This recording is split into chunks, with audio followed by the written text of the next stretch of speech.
Create చేశారనమాట. So ఇప్పుడు generation మారినా కూడా ఆయన పేరు అందరికీ తెలుసు ఆయన పర్ఫార్మెన్స్ ద్వారా. అండ్ దీని తర్వాత ఇందాక బనివాస్ గారు అండ్ దిల్రాజు గారు అన్నట్టు సో 2.0 పర్ఫార్మెన్స్తో మనందరినీ పలకరించడానికి, బోలెడని ఎమోషన్స్ పంచిపెట్టడానికి శర్వ గారికి అండ్ అలాగే రాజశేఖర్ గారికి ఉన్న ఆ కెమిస్ట్రీని మనం బైకర్లో సెలబ్రేట్ చేసుకోబోతున్నాం.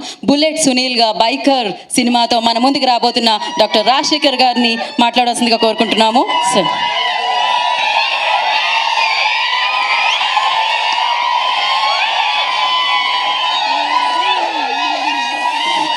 Thank you.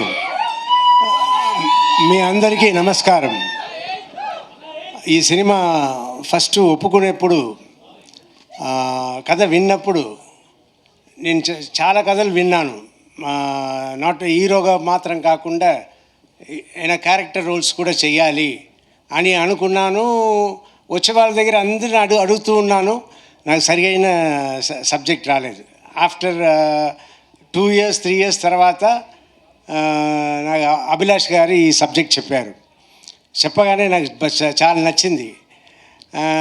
కానీ అయ్యో మనం సర్వానంద్ గారి సినిమాకి వెళ్ళి చేస్తున్నాము, మన సెకండ్ హీరోనే కదా అన్నట్టు అనుకున్నాను. తర్వాత నేను నా పిల్లలు జీవిత అందరూ మాట్లాడుకుని అవును మీరు చెయ్యాలనుకుంటున్నారు, అలాగే ఉంటుంది చెయ్యండి అన్నట్టు చెప్పి చేయించిన తర్వాత మొన్న నేను థియేటర్కి సినిమాకి వెళ్ళినప్పుడు అప్పుడు సార్ ఎప్పుడు సార్ మీ సినిమానే కనపడలేదు, ఎప్పుడో వస్తుంది సార్ అంటే నెక్స్ట్ బైకర్ వస్తుంది చూడండి నా సినిమా బైకర్ అనగానే సార్ సర్వానంద్ గారి ఫిల్మ్ కదా సార్ అన్నారు.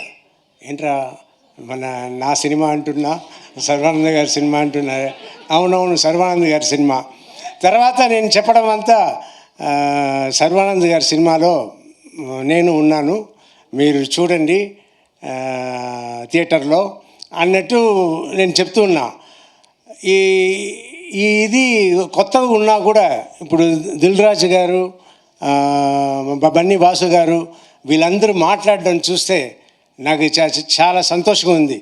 ఒక పక్క అయ్యో సెకండ్ లెవెల్కి వెళ్ళిపోయామే అన్నట్టు అనిపిస్తుంది. కానీ మా అమ్మాయిల ఒకటే అన్నారు, డాడీ అదంతా ఇంతకు ముందు డాడీ, ఇప్పుడంతా లేదు, అందరూ ఒకటే, సో మీరు సెకండ్ లెవెల్ థర్డ్ లెవెల్తో అనుకోవద్దు అని